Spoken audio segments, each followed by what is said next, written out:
नमस्ते बच्चों, ठीक हो? आप सब स्वस्थ हो? स्वस्थ हो ना? अपने स्वास्थ्य का, तबीयत का ध्यान रखिए बच्चों। और ऑनलाइन क्लासेस स्टडी कर रहे हैं, पढ़ रहे हैं, हर वीडियो को ध्यान से देखिए। कोई दिक्कत हो, कोई समस्या हो, आप अध्यापकों से संपर्क कीजिए, फोन कीजिए और आपकी समस्याओं का समाधान किया जाएगा बच्चों। पर अध्ययन में मन लगाइए। 10वीं कक्षा है, बहुत महत्वपूर्ण कक्षा है और आपको मन से पढ़ना है, ठीक है ना बच्चों? तो आपका हिंदी सेकंड लैंग्वेज का टेक्स्ट बुक, स्टडी मटेरियल और क्लास वर्क खोलिए। स्टडी मटेरियल और क्लास वर्क बाजू में रख लीजिए और Hindi second language 10th class Hindi second language का टेक्स्ट बुक पेज नंबर 51 खोलिए बच्चों। हम पढ़ेंगे 3rd पैराग्राफ। ओके, ध्यान से सुनना बच्चों, इधर उधर मत देखना। देखिए, पुल पर से गुजरते समय दाएं बाएं, दाएं देखे या बाएं देखे, हम उसी उधेड़ बुन में थे। पुल आ गया और भागमती गोदावरी का अत्यंत विशाल पाट दिखाई पड़ा। मैंने गंगा, सिंधु, सोनभद्र, ऐरावती जैसी महानदियों के विशाल प्रवाह भरकर देखे। बेजवाड़े में कृष्णा माता के दर्शन पर मैं गर्व करता रहूँगा, लेकिन राजमहेंद्री के आगे गोदावरी की शान शौकत कुछ निराली ही है। इस जगह पर मैंने जितने भव्य काव्य का या प्रकृति के ठाट बाट का अनुभव किया, उतना शायद ही कहीं दूसरी जगह किया हो। पश्चिम की तरफ, पेज नंबर 52 देखिए, पश्चिम की तरफ फैलाई तो दूर दूर तक पहाड़ियों की श्रेणियां नजर आई। आसमान में बादल घिरे रहने से सूरज की धूप का कहीं नामो निशान तक न था। बादलों का रंग सांवला होने के कारण गोदावरी के धूली धूसरित मटमैले जल की झाई और भी गहरी हो रही थी।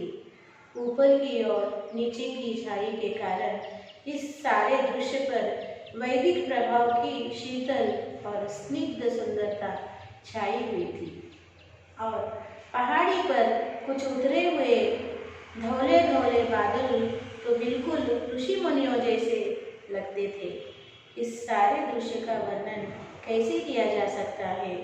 यह इतना सारा पानी कहाँ से आता होगा? देखिए कितना सुंदर वर्णन किया है काका कालेलकर ने। जब हम इस वर्णन को पढ़ रहे हैं बच्चों, ऐसे प्रतीत होता है कि हम स्वयं अब गोदावरी नदी के दर्शन कर रहे हैं और यह सारा दृश्य हमारे सामने ही है। हम अभी अपनी आंखों से देख रहे हैं। इस तरह से सजीव वर्णन उन्होंने किया है। कहा है, जब पुल यानी ब्रिज के ऊपर से हम रेल में बैठकर जा रहे हैं, दाएं देखो बाएं देखो, यानी राइट देखो लेफ्ट देखो, ओके, हमें गोदावरी यानी भागमती गोदावरी का विशाल पट दिखाई दिया। गोदावरी नदी, जो बड़ी गोदावरी नदी का जो पानी का विशाल पट है, बहुत पानी है गोदावरी नदी में, बहुत बड़ी है ये नदी। ये इस विशाल नदी का हमें पाट दिखाई दिया। मैंने गंगा, सिंधु, सोनभद्र, ऐरावती जैसी महानदियों के विशाल प्रवाह भरकर देखे हैं। बेजवाड़े में कृष्णा माता के दर्शन पर मैं गर्व करता रहूँगा, लेकिन राजमहेंद्री के आगे गोदावरी की शान शौकत कुछ निराली है। काका कालेलकर ने कई नदियों का दर्शन किया है जिनके नाम यहाँ पर बताए हैं। उन्होंने गंगा नदी को देखा है, उन्होंने सिंधु नदी को देखा है, उन्होंने सोनभद्र नदी को देखा है, ऐरावती नदी को देखा है और बेजवाड़े में जो कृष्णा नदी बहती है उस नदी को भी देखा है। इन सारी नदियों को देखने के पश्चात काका कालेलकर कहते हैं कि गोदावरी नदी की शान शौकत यानी ठाट बाट, उसका जो सुंदरता सौंदर्य, ओके, वो कुछ इन नदियों से अलग है। इन सभी नदियों से बड़ी है ये गोदावरी नदी, विशाल है और उसका सौंदर्य इन सभी नदियों से अलग है। आगे देखिए, इस जगह पर मैंने जितने भव्य काव्य का या प्रकृति के ठाट बाट का अनुभव किया उतना शायद ही कहीं दूसरी जगह किया हो। जब मैं गोदावरी नदी का दर्शन कर रहा हूँ तो मेरे मन में भव्य काव्य यानी एक ऐसा काव्य उत्पन्न हुआ, एक ऐसे काव्य का निर्माण हुआ, यानी वो नदी को गोदावरी नदी को देखते ही मेरे मन में कविता का निर्माण हुआ। शायद ऐसा किसी और नदी को देखते समय नहीं हुआ। यानी गोदावरी नदी की सुंदरता इनके मन को छू गई, इन्हें अट्रैक्ट कर गई। पेज नंबर 52 देखिए, ये गोदावरी नदी के बारे में हमें बताया है। फैलाई तो दूर दूर तक पहाड़ियों की श्रेणियां नजर आई। गोदावरी नदी इतनी दूर दूर तक फैली हुई है कि पहाड़ियों की श्रेणियां नजर आई। उसके तट पर पहाड़ियों की श्रेणियां यानी लाइन्स, माउंटेन रेंजेस भी नजर आई। इतनी दूर दूर तक फैली हुई है ये गोदावरी नदी। आसमान के बादल घिरे रहने से सूरज की धूप कहीं नामो निशान तक न था। आसमान में बादल छाए हुए थे, इसलिए सूरज की धूप, सूरज की किरणें कहीं दिखाई नहीं दे रही थी, इसलिए कहा गया है नामो निशान न था। नामो निशान न था यानी सूरज की किरणें बिल्कुल दिखाई नहीं दे रही थी। आसमान में बादल छाए हुए थे, आसमान बादलों से भरा हुआ था, इसलिए सूरज की किरणें दिखाई नहीं दे रही थी। बादलों का रंग सांवला होने के कारण, सांवला अर्थ क्या है? ज्यादा सफेद नहीं, ज्यादा काला नहीं। ओके, सांवला, चामन छाया होते हैं ना आप लोग तेलुगु में। ओके, सो बादलों का रंग सांवला होने के कारण गोदावरी के धूसरित मटमैले जल की झाई और भी गहरी हो रही थी। गोदावरी का जो जल है, धूली और धूसरित, गोदावरी नदी बहुत दूर देश से बहती आती है। आते समय अपने साथ मिट्टी लाती है, धूल लाती है। उसकी वजह से गोदावरी का जल कैसे हो गया है? मटमैला, यानी उसमें मिट्टी भी मिली हुई है। ओके, कीचड़ मिट्टी के जल के तरह पानी का रंग मटमैला हो गया है और गोदावरी नदी और गहरी दिखाई दे रही है। और गहरी यानी so much deep it's able to see। Okay, और यह दृश्य इस तरह दिखाई रहा है कि ऐसे लग रहा है कि जो पहाड़ियों की श्रेणी है ना गोदावरी नदी के देखते समय, और पहाड़ियों की श्रेणी यानी माउंटेन रेंजेस दिख रहे हैं और माउंटेन्स के ऊपर बादल दिख रहे हैं ना, बादल यानी क्लाउड्स छाए हुए हैं। वो क्लाउड्स किस तरह प्रतीत हो रहे हैं बच्चों? ऋषि मुनियों के जैसे लग रहे हैं वो बादल ऋषि मुनियों के जैसे लग रहे हैं। और यह सारा दृश्य वर्णन कैसे किया जा सकता है? इस सारे इतने सुंदर सारे दृश्य का वर्णन, डिस्क्रिप्शन कैसे किया जा सकता है? और इतना सारा पानी कहाँ से आता होगा नदी में? ऐसे विचार काका कालेलकर जी के मन में आए बच्चों। ओके, एक बार आप यहाँ तक का पाठ साइलेंट रीडिंग कीजिए, फिर हम अगले पाठ की ओर बढ़ेंगे।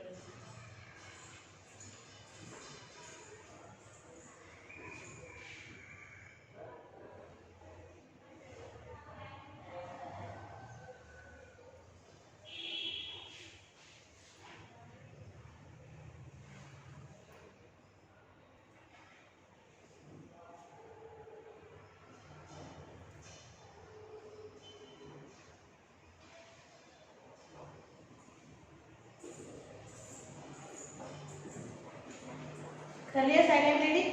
अब हम अगले पाठ की ओर बढ़ेंगे, ध्यान से सुनिए। Page number 52। विपत्तियों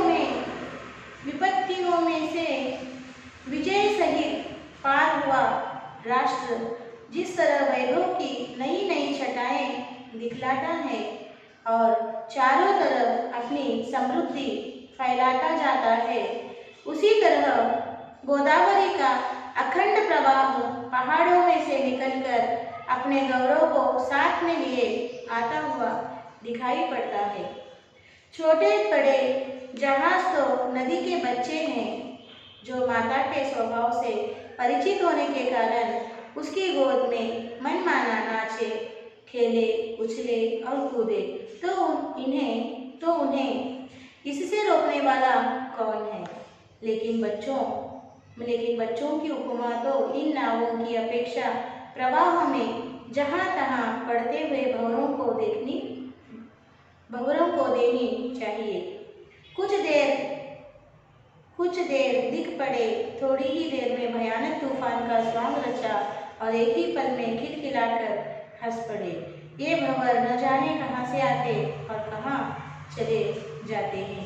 देखिए बच्चों, यहाँ पे गोदावरी नदी का बहुत ही मन को छू लेने वाला वर्णन किया है काका कालेलकर जी ने। गोदावरी नदी की उपमा माँ से की है, गोदावरी नदी की तुलना माँ से की है कि यह गोदावरी नदी माँ की तरह है और इसके जिस तरह बच्चा अपनी माँ की गोद में खेलता है, नाचता है, अपना अल्लड़पन दिखाता है, उस तरह इस गोदावरी नदी के जल में ये जो नौकाएं हैं, नाव यानी बोट्स है और बच्चे भी है बोट्स में जो उसका आनंद ले रहे हैं, ये सब माँ की गोद में अपना अल्लड़पन दिखा रहे हैं, नाच रहे हैं, खेल रहे हैं, उछल रहे हैं, कूद रहे हैं। और इस गोदावरी नदी में भंवर यानी चक्रालू, सुड़ीगुंडालू बोल के बोलते हैं ना, चक्रालू वाटर में थोड़ा ऐसा क्या बोलते हैं उसको, ऐसा रिंग प्रवाह रहता है ना, सर्किल्स, तो उसे क्या कहते हैं, भंवर कहते हैं। अगर उसमें कोई गिरा तो डूब जाएगा बच्चों। ओके, तो ये भंवरे नदी में किधर से आती है पता नहीं, अचानक तूफान आ जाता है और फिर ये भंवरे फिर से गायब हो जाते हैं, चले जाते हैं। आगे देखिए, नदी का किनारा यानी मनुष्य की कृतज्ञता का अखंड उत्सव। किनारे पर के सफेद महल और मंदिर और उनके ऊंचे ऊंचे शिखर ही एक अखंड उपासना है, परंतु इतने से ही काव्य संपूर्ण नहीं हो जाता। इसलिए भक्त लोग नदी की लहरों पर से मंदिरों के घंटानाद की लहरों को इस पार से उस पार तक पहुंचाते रहते हैं। संस्कृति के उपासक भारतवासी इस जगह गंगा जल के आधे कलश गोदावरी में उंडलते और फिर गोदावरी के जल से कलश भरकर ले जाते हैं। देखिए, नदी का किनारा यानी मनुष्य के उत्साह का कोई ठिकाना नहीं है। नदी के किनारे पर मनुष्य अपनी जरूरत का हर काम करता है, वहाँ पे स्नान किया जाता है, कपड़ों को धोया जाता है, ओके, और खेला जाता है, तैरा जाता है। इसलिए कहा है कि नदी का किनारा मनुष्य के उत्सव का ठिकाना ही नहीं। ओके, और किनारे पर क्या क्या है, सफेद महल है, बिल्डिंग्स है, सफेद व्हाइट कलर की बिल्डिंग्स है, टेम्पल्स है, मंदिर है और ऊंची ऊंची शिखर ही अखंड उपासना है और बड़े बड़े शिखर है जो अखंड उपासना है। इसलिए भक्त लोग नदी की लहरों पर, मंदिरों के घंटानाद की लहरों पर इस पार तक उस पार तक पहुंचाते हैं। ओके, और ये जो मंदिरों में जो घंटा होते हैं, वो घंटा की जो नाद ध्वनि, घंटा का जो ध्वनि साउंड है, वो इस किनारे से उस किनारे पर गूंजता रहता है। और संस्कृति के उपासक, हमारे भारत देश के जो संस्कृति कल्चर के उपासक है, जो ट्रेडिशनल प्रिय लोग हैं, वो लोग क्या करते हैं, वो भारतवासी गंगा जल के आधे कलश को, गंगा जल जो कलश में भरकर लाते हैं गंगा नदी से, उस गंगा जल के कलश में से आधा कलश गंगा जल वे गोदावरी में डालते हैं यानी उंडेलते हैं और गोदावरी का आधा जल गंगा नदी के कलश में भर लेते हैं। यानी जो गंगा नदी का पानी वो कलश में भरकर लाए थे, वो क्या करते हैं, गोदावरी नदी में आधा पानी, गंगा नदी का आधा पानी गोदावरी नदी में उंडेलते हैं और वहां से गोदावरी नदी का थोड़ा पानी उस कलश में भर लेते हैं। यानी उस कलश में गंगा गोदावरी दोनों का पानी मिश्रित होता है। ओके, समझ में आया बच्चों? आगे देखिए, माता गोदावरी राम लक्ष्मण और सीता से लेकर बूढ़े जटायु तक सबको तूने ही स्तन्यपान कराया है। तेरे तट पर शूरवीर भी पैदा हुए हैं और बड़े बड़े तत्वज्ञानी भी, साधु संत भी जन्मे, धुरंधर राजनीतिज्ञ भी और ईश्वर भक्त भी। चारों वर्णों की तू माता है, मेरे पूर्वजों की तू अधिष्ठात्री देवी है। नई नई आशाओं को लेकर मैं तेरे दर्शन के लिए आया हूँ। तेरे जल में अमोघ शक्ति है, तेरे पानी की एक बूंद का सेवन भी व्यर्थ नहीं जाता। देखिए, आहा, कितना सुंदर वर्णन किया है काका कालेलकर जी ने। गोदावरी नदी को माता कहकर संबोधित किया है, माता गोदावरी। राम लक्ष्मण और सीता से लेकर बूढ़े जटायु तक सबको तूने ही स्तन्यपान कराया है। स्तन्यपान का अर्थ क्या है बच्चों? जैसे माता अपने नवजात शिशु को अपना दूध पिलाकर उसका पालन पोषण करती है, उस तरह हे माता गोदावरी, तुमने राम लक्ष्मण और सीता से लेकर बूढ़े जटायु को भी तूने अपना पानी पिलाया है, यानी स्तन्यपान कराया है। माँ जैसे अपने शिशु को दूध पिलाकर उसका पालन पोषण करती हो, तो तुमने यहाँ पर अपना पानी पिलाकर उनका पालन पोषण किया है। तेरे तट पर शूरवीर भी पैदा हुए हैं। तेरे तट पर यानी तेरे किनारे पर बड़े बड़े शूरवीरों ने जन्म लिया है और तत्वज्ञानी भी पैदा हुए हैं, यानी ज्ञानी पर्सन्स, स्कॉलर्स, फिलोसोफर्स, साइंटिस्ट भी पैदा हुए हैं, साधु संत भी पैदा हुए हैं और बड़े बड़े पॉलिटिकल लीडर्स भी पैदा हुए हैं और ईश्वर भक्त भी, ईश्वर के भक्त भी, अन्य भक्त भी तेरे तट पर पैदा हुए हैं। तू तो चार वर्णों की माता है, तू इन सभी चार वर्णों की माता है। तू देवताओं की माता है, तू साइंटिस्टों की माता है, शूरवीरों की माता है, तू ईश्वर भक्तों की माता है, साधु संतों की माता है और पॉलिटिकल लीडर्स यानी देश के सेनानियों की, देश के लीडर्स की माता है, स्वतंत्र पॉलिटिकल लीडर्स की माता है। इस तरह तू चार वर्णों की माता है। मेरे पूर्वजों की तू अधिष्ठात्री देवी है।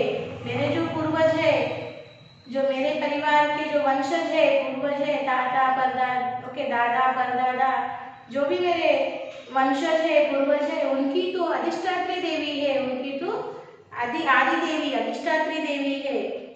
नई नई आशाओं को लेकर मैं तेरे दर्शन करने आया हूँ। काका कालेलकर कह रहे कि मैं मेरे मन में नई नई आशाओं को, विशेष को लेकर तेरे दर्शन करने आया हूँ। तेरे जल में इतनी शक्ति है कि उसका बूंद भी अगर मैं पी लिया तो वो व्यर्थ नहीं जाएगा। मेरे शरीर में एक ऐसी असीम शक्ति का निर्माण होगा कि जिससे मैं कुछ ऐसा कर जाऊंगा कि मेरे देश का नाम रोशन होगा, माता तेरा नाम रोशन होगा। समझ में आएगा बच्चों? इस तरह से बहुत ही सुंदर काका कालेलकर जी ने गोदावरी नदी की माता के रूप में तुलना की है और उसका बहुत ही सुंदर वर्णन किया है बच्चों। यहाँ तक के पाठ्यांश को आप एक बार मौन वाचन कीजिए, साइलेंट रीडिंग कीजिए, फिर हम इसके अगले भाग की चर्चा करेंगे।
तो पढ़िए बच्चों, तो हम अब इस पाठ से संबंधित कुछ प्रश्नों को पढ़कर मैं आपको समझाती हूँ। आपके स्टडी मटेरियल में इस पाठ से संबंधित हर प्रश्न को बहुत ही विस्तार से और स्पष्टता से उत्तर सहित दिया है बच्चों। ओके, देखिए फर्स्ट प्रश्न है, सूर्योदय के समय प्रकृति का वातावरण कैसा दिखाई देता है? उत्तर इस तरह लिखिए। सूर्योदय के समय व्याप्त विविध छटा वाली हरियाली दिखाई देती है। पाल कतार में खड़ी हुई नौकाएं तितलियों की तरह दिखाई देती है। तालाबों के निकट रंग बिरंगे बादल ऐसे दिखाई पड़ते हैं मानो नहाने के लिए तालाबों में उतर गए, मानो तालाबों के निकट रंग बिरंगे बादल ऐसे दिखाई पड़ते हैं मानो नहाने के लिए तालाबों में उतर गए हो। कहीं कहीं चंचल कमलों के बीच मौन व्रत धारी बक दिखाई देती है। इसे देखकर सवेरे की ठंडी ठंडी हवा का अभिनंदन करने को मन मचल पड़ता है। अगला प्रश्न देखिए, लेखक ने ऐसा क्यों कहा होगा कि राजमहेंद्री के आगे गोदावरी की शान शौकत निराली है? उत्तर, लेखक ने गंगा, सिंधु, सोनभद्र ऐसी कृष्णा जैसी महानदियों के विशाल प्रवाह भरकर देखे हैं, लेकिन राजमहेंद्री के आगे गोदावरी की जगह पर लेखक जितने भव्य काव्य का या प्रकृति के ठाट बाट का अनुभव किया, उतना शायद ही कहीं दूसरी जगह किया हो। पश्चिम की तरफ दूर दूर तक पहाड़ियों की श्रेणियां हैं। मंडराते बादलों से सूरज की धूप नाम मात्र भी नहीं रहती। नील मेघों के कारण गोदावरी के धूली धूसरित मटमैले जल की झाई और भी गहरी होती है। ऊपर और नीचे की झाई के कारण इस सारे दृश्य पर वैदिक प्रभाव की भीतर और स्निग्ध सुंदरता छा जाती है। पहाड़ी पर उतरे सफेद बादल तो बिल्कुल ऋषि मुनियों जैसे लगते हैं। लेखक आश्चर्यचकित होते हैं कि यह इतना सारा पानी कहाँ से आता होगा। वे आगे कहते हैं कि सारे दृश्य का वर्णन भी असंभव है, इसलिए लेखक ने ऐसा कहा होगा कि राजमहेंद्री के आगे गोदावरी की शान शौकत निराली है। इस तरह से इस प्रश्न का उत्तर लिखिए बच्चों। और आगे देखिए, अर्थग्राह्यता और प्रतिक्रिया में कुछ प्रश्न दिए हैं, उन्हें हम पढ़कर समझेंगे। देखिए, लेखक को गोदावरी का जल कैसे लगा होगा? इसका उत्तर इस तरह लिखना है। लेखक को गोदावरी का जल प्रभावशाली और अति पवित्र लगा होगा, इसलिए वे कहते हैं कि माता गोदावरी राम, लक्ष्मण और सीता से लेकर बूढ़े जटायु तक सबको तूने ही स्तन्यपान कराया। तेरे तट पर शूरवीर भी पैदा हुए हैं और बड़े बड़े तत्वज्ञानी भी, साधु संत भी पैदा हुए हैं। 4 वर्णों की तू माता है। नई नई आशाओं को लेकर मैं तेरे दर्शन के लिए आया हूँ। तेरे जल में अमोघ शक्ति है। तेरे पानी की एक बूंद की सेवन भी व्यर्थ नहीं जाती। इस तरह से इस प्रश्न का आपको उत्तर लिखना है बच्चों।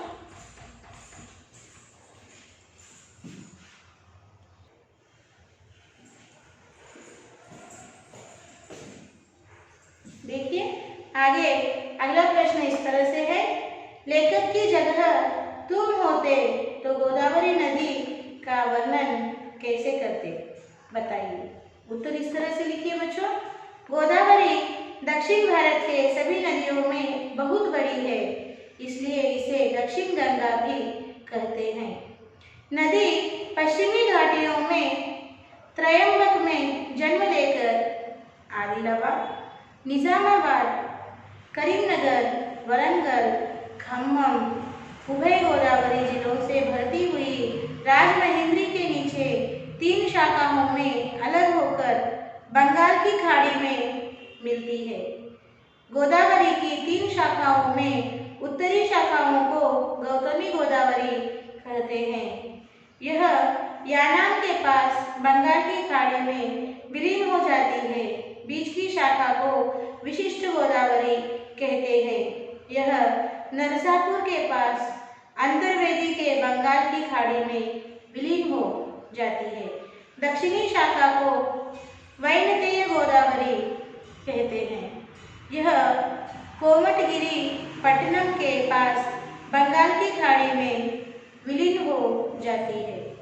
गोदावरी नदी की लंबाई 1584 किलोमीटर है।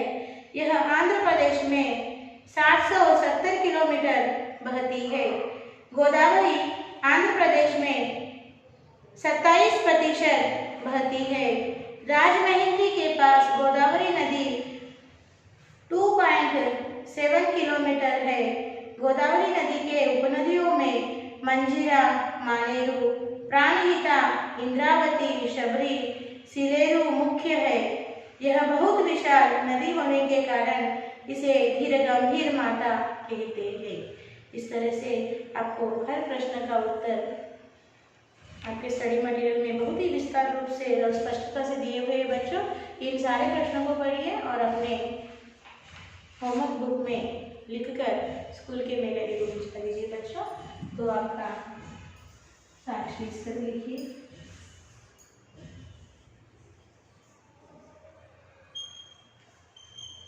साक्षी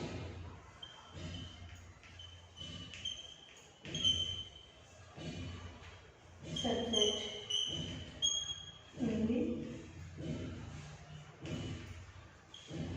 सेकेंड लैंग्वेज क्लास 10th और HW learn and write all question and answers from lesson 9 in HW, lesson 9 in HW 1 type. Yes, yes, यहाँ पर पेरेंट्स साइन लीजिए और सुंदर हस्ताक्षर में सभी प्रश्नों और आंसर्स को प्रश्नोत्तर को लिखकर स्कूल के मेल आईडी को भेज दीजिए बच्चों। यहाँ पर हमने लेसन 9 दक्षिणी गंगा गोदावरी समाप्त कर दिया। हम फिर एक नए पाठ के साथ अगले सेशन में मिलेंगे। तब